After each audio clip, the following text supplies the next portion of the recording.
ही गोष्ट आहे एका जिवंत गावाची.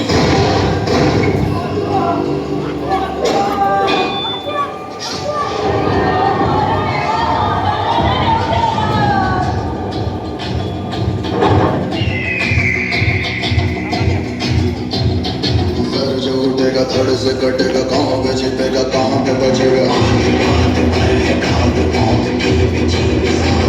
तो गिरेगा गिरा तो चिरेगा छिला तो मिलेगा मिला तो मारेगा ये ज़लज़ला है पूरे जोर पर चला है किसमें दम है जो लड़ा है कौन कैसे कौन खड़ा है सबसे अटल सबसे प्रबल शास्त्र रचित रंग चरित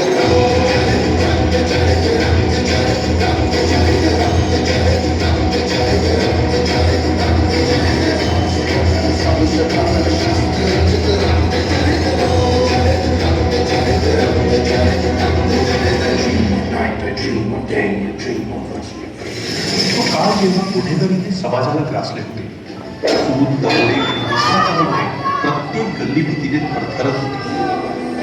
गुन्हेगार तुरुंगात जात होते, पण त्यांच्या निष्पाप मुलांना त्यांच्या गुन्ह्याची शिक्षा भोगावी लागत होती. त्यांच्या वडिलांच्या नावाने ते तिरस्काराचे धनी झाले होते. त्यांच्या आईच्या डोळ्यात फक्त अश्रू होते आणि त्या मुलांकडे पूर्णपणे दुर्लक्ष झाले होते.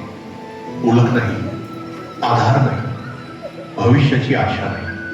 त्यांचा एकच गुन्हा होता की त्यांचा जन्म एका गुन्हेगाराच्या कुटुंबात झाला होता.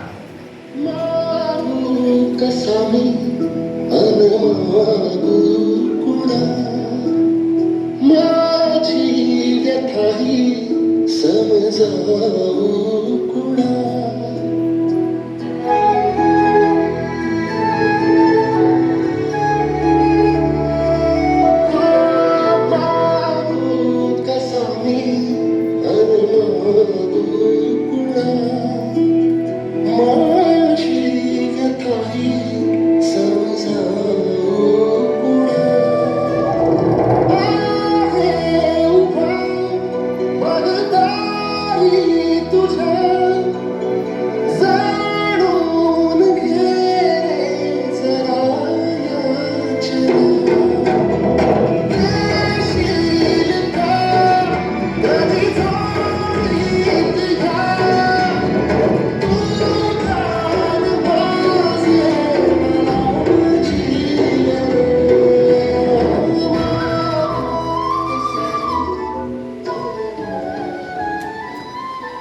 तो गुरु पण मागे एक उद्ध्वस्त कुटुंब सोडून गेला. पुस्तकाऐवजी निष्पाप मुले भीक मागू लागली. काहींना बालमजुरी करण्यास भाग पाडले गेले, तर काही पुन्हा गुन्हेगारीच्या अंधाऱ्या वाटेवर चालू लागले. जन्माने नव्हे, परिस्थितीने त्यांना गुन्हेगार बनवले होते. असे वाटत होते की या मुलांचे भविष्यही त्या अंधारात हरवून जाईल. पण त्याच अंधारात आशेचा एक किरण चमकला. एक असा माणूस पुढे आला ज्याला या निष्पाप मुलांमध्ये मानवतेचे भविष्य दिसले. डॉक्टर माधवराव साळवे.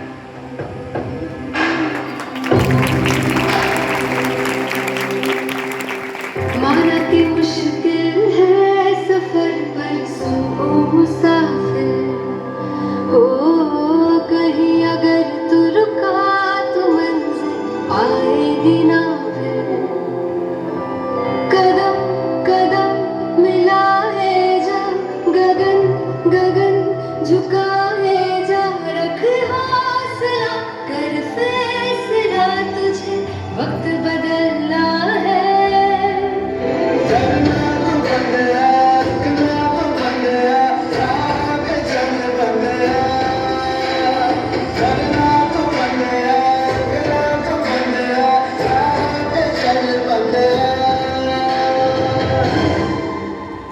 स्वप्नाला आकार मिळाला आणि एका छोट्याशा शाळेची सुरुवात झाली.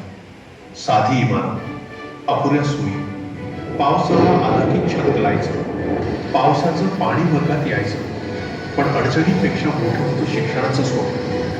भाड्याच्या जागेमुळे शाळेला वारंवार ठिकाण बदलावं लागलं. प्रत्येक वेळी नव्याने उभं राहावं लागले. या प्रवासात शिक्षक, विद्यार्थी, पालक आणि समाजातील अनेक हात खंबीरपणे सोबत उभे राहिले. संघर्ष होता, प्रत्येक संघर्षाने या स्वप्नाला अधिक बळ दिलं आणि आशेचा प्रवास थांबू दिला नाही.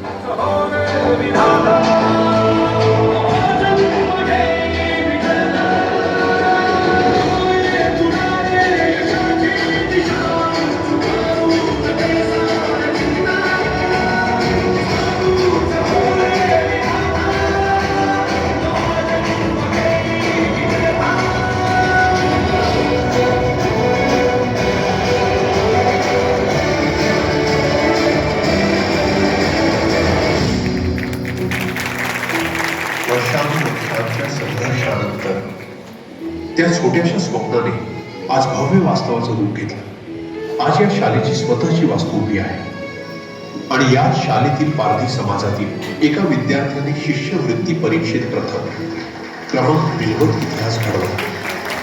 हा विजय एका व्यक्तीचा नाही, तर असंख्य हातातून उभारलेल्या विश्वासाचा आहे. श्री दिलीप कदम, स्वर्गीय दिलीप भाई मेहता, स्वर्गीय महेंद्र कोठारी, ॲडव्होकेट अनिरुद्ध सानप, श्री चंद्रकांत लिंगायत, श्री मुकुंद कुलकर्णी, श्री गणेश गरुड, डॉक्टर सौ अमृता सानप, सर्व शिक्षक, कर्मचारी, पालक आणि या प्रवासात साथ देणाऱ्या प्रत्येक व्यक्तीला मनःपूर्वक कृतज्ञ अभिवादन. कारण ही शाळा फक्त शिक्षण देत नाही, ती आयुष्य घडवते, ती संस्कार देते, ती माणूस घडवते आणि प्रत्येक मुलाला त्याच्या आईशी, त्याच्या संस्कृतीशी आणि समाजाशी अभिमानाने जोडते.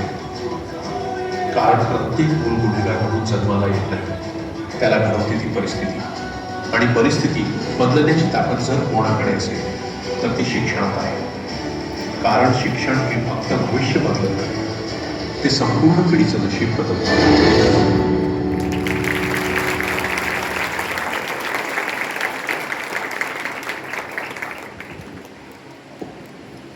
छान, खूपच छान.